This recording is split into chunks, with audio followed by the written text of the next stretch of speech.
You're listening to Shift, Human First Financial Guidance with Ross Marino.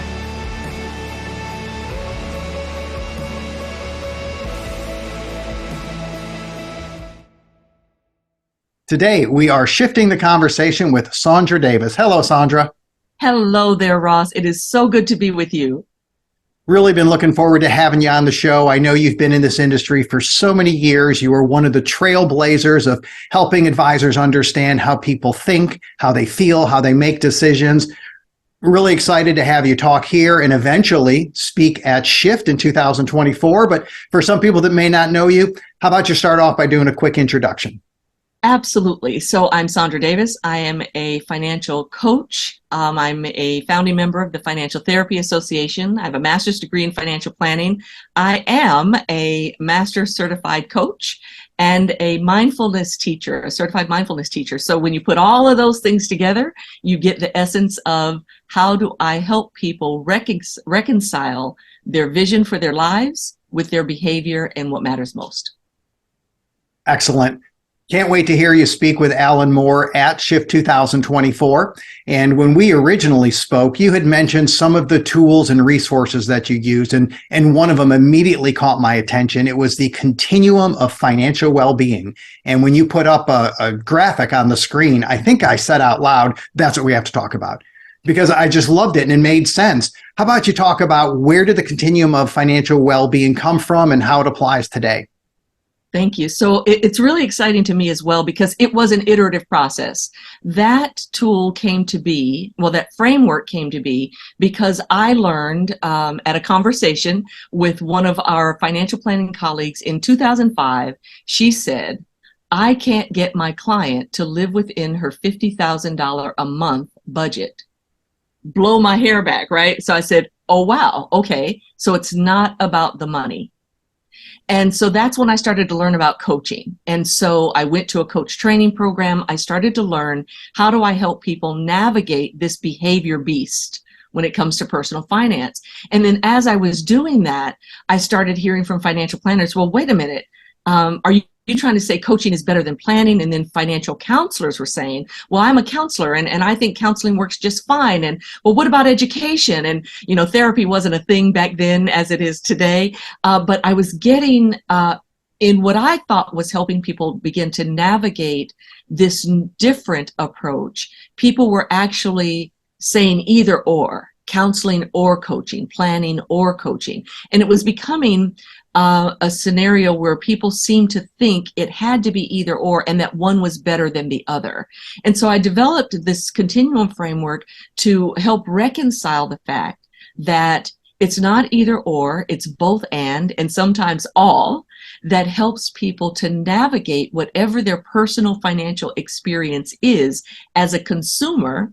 And the flip side of that, helping professionals navigate what work makes my heart beat fast.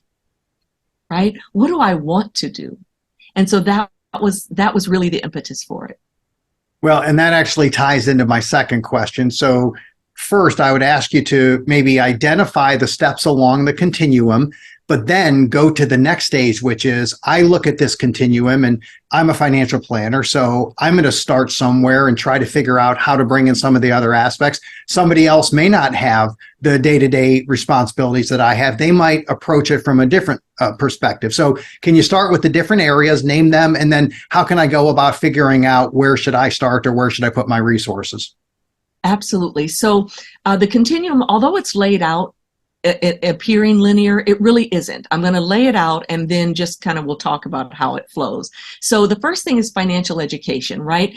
And that is this focusing on this transfer of knowledge. Do you know what you need to know to be able to make good financial decisions that facilitate your financial health? Do you know what you need to know, right? And so from a consumer side, that becomes, am I knowledgeable about the fundamentals? Do I know what I need to know? From a professional side, it's, do I enjoy doing workshops? Do I want to train people one-on-one? How do I want to educate the public, my clients, whoever your population is. And then there's financial counseling, and that's most notably the accredited financial counselor that the AFCPE does, right?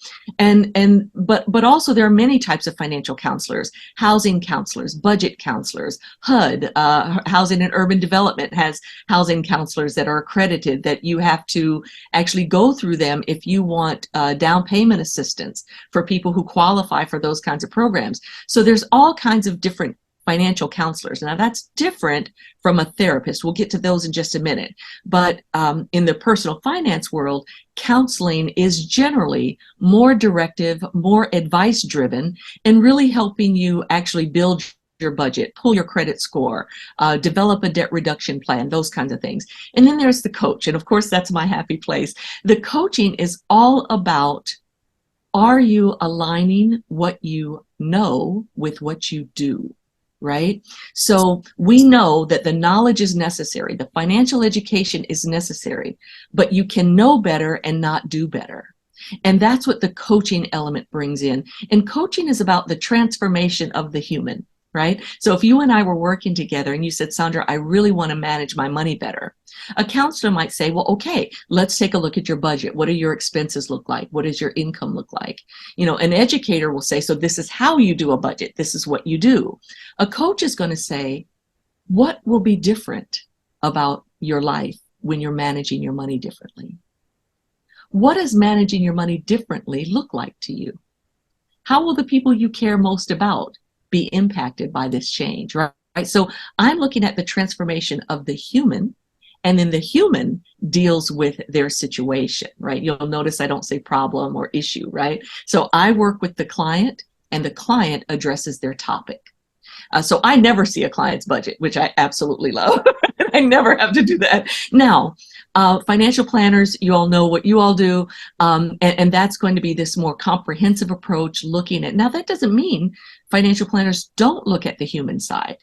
It's just not the main driver in the communication between the consumer and the professional. Whereas with the coach, that's the main communication. And then finally, there's therapy. Now, when I first built this is back in 2007, and the Financial Therapy Association didn't exist yet. That didn't happen until 2010. And so now the idea of the financial therapist is there something that is keeping you from aligning your vision and your values and your behaviors? So a coach might deal with limiting beliefs, but the therapist can actually navigate with you if there are diagnoses that impact, if there are issues regarding financial infidelity and other deep-seated issues that can keep you from taking action on your plan. So this, again, all came together because of the realization of recognizing that there's what we know about money,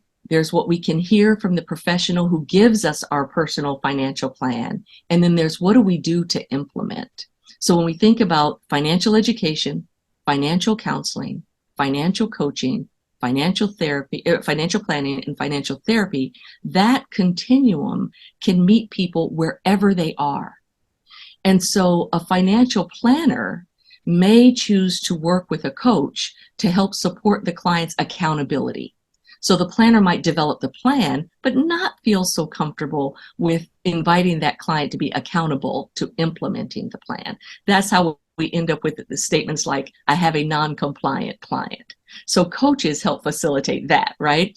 The financial planner may also have a client that really does need help with managing a debt reduction plan, and the planner may not either have that skill or that desire. And so they could work with a counselor to help the clients build that sort of thing.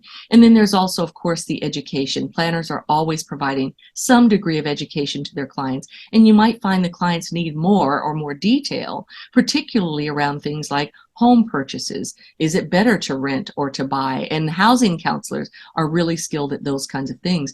So there's this huge opportunity for professionals all along the continuum to connect, communicate, share information, share tools and resources, all for the ease of the professional, right? So we can enjoy what we do, and for the benefit of the clients that we serve.